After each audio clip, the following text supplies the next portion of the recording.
Exact realisation of Feistel structure. ठीक है, हम इसमें बात करेंगे कि ब्लॉक साइज़ हमारा कितना होना चाहिए, की साइज़ कितनी होनी चाहिए, नंबर ऑफ़ राउंड्स कितने होंगे, सब की जनरेशन कैसे है और राउंड फंक्शन आपका क्या परफॉर्म कर रहा है। तो the exact realisation of a Feistel network depends on the choice of the following parameters and design feature. जो फेस्टल स्ट्रक्चर है इसके फॉलोइंग जो है ये डिज़ाइन पैरामीटर्स और डिज़ाइन फीचर्स हैं। सबसे पहले बात करेंगे हम ब्लॉक साइज़ के ऊपर। Larger block size mean greater security. जितना आपकी ब्लॉक साइज़ जो है वो इंक्रीज़ करते चले जाएंगे, इतनी आपके पास ग्रेटर सिक्योरिटी आपको मिलेगी। All other things being equal. ठीक है, लेकिन ब्लॉक साइज़ क्या होगा, वो इक्वल होगा।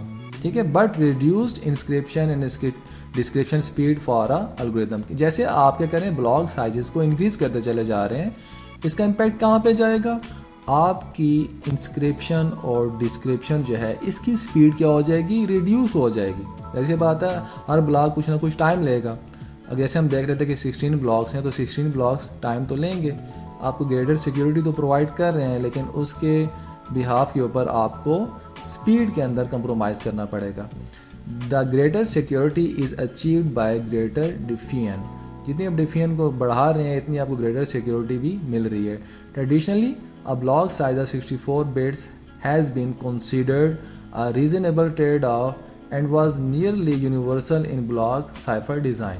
देखिए, जो आपके पास कन्वेंशनल स्कीम्स थी उसके अंदर आप 64 बिट्स का ब्लॉक साइज लेते थे, लेकिन the new AES usage a 1 to 8 bit block size. ठीक है, लेकिन जो आपका न्यू एल्गोरिदम्स हैं वो 1 to 8 बिट्स का block size has a input लेते हैं। की साइज, लार्जर की साइज मीन्स ग्रेटर सिक्योरिटी। ठीक है, अगर जितनी आपकी की बड़ी होगी इतनी आपकी ग्रेटर सिक्योरिटी भी होगी, बट में डिक्रीज इंस्क्रिप्शन डिस्क्रिप्शन स्पीड। लेकिन जैसे आपकी की बढ़ेगी, जाहिर सी बात है उसके बैक एंड के ऊपर प्रोसेसिंग भी ज़्यादा होगी, जिसकी वजह से इंस्क्रिप्शन और डिस्क्रिप्शन की स्पीड भी क्या होगी, वो डिक्रीज होगी। The greater security is achieved by greater resistance to brute force attacks. जितनी आपकी की साइज़ बड़ी होगी इतनी आपकी सिक्योरिटी ज़्यादा होगी। इसी तरीके से ब्रूट फोर्स अटैक जो है वो पॉसिबल नहीं रहेगा। ठीक है, और आपके पास ग्रेट कन्फियन भी होगी। ठीक है, आप देखेंगे एक मेन की है और आपने 16 सब कीज़ का आपने यूज़ किया, तो इसके आपके क्या होगी, कन्फियन ज़्यादा होगी कि आप मेन की को रिकवर करना काफ़ी मुश्किल बना दिया आपने। Key sizes of 64 bits are less are now widely considered to be inadequate. ठीक है, and 1 to 8 bits has become a common size. 64 bits की जो है वो रिकमेंड नहीं की जाती कि आप यूज़ करें। इसमें आपके पास क्या है कि 1 to 8 बिट्स जो हैं वो कॉमन साइज़ है, जिसको आजकल यूज़ किया जा रहा है।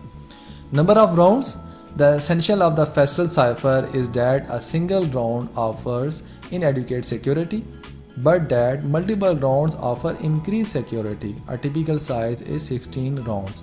ठीक है, फेस्टल स्ट्रक्चर जो आपको 16 राउंड्स प्रोवाइड करता है। अगर आप सिंगल राउंड अप्लाई करेंगे तो आपकी सिक्योरिटी ज़्यादा नहीं होगी, लेकिन अगर आप मल्टीपल राउंड जैसे कि 16 राउंड्स का आप यूज़ करेंगे तो इसमें आपकी सिक्योरिटी क्या होगी, वो इंक्रीज़ होगी। Subkey generation algorithm, greater complexity in this algorithm should lead to greater difficulty of cryptanalysis. Cryptanalysis के लिए आपने क्या है कि ग्रेटर डिफ़िकल्टी देनी है, और वो कैसे होगी कि आपका जब ग्रेटर कम्प्लेक्सिटी होगी, ठीक है, एल्गोरिदम के अंदर, वो आपके पास क्या है कि मेन की के है, इसे आप सब कीज़ K1 to K16 को आप जनरेट कर रहे हैं।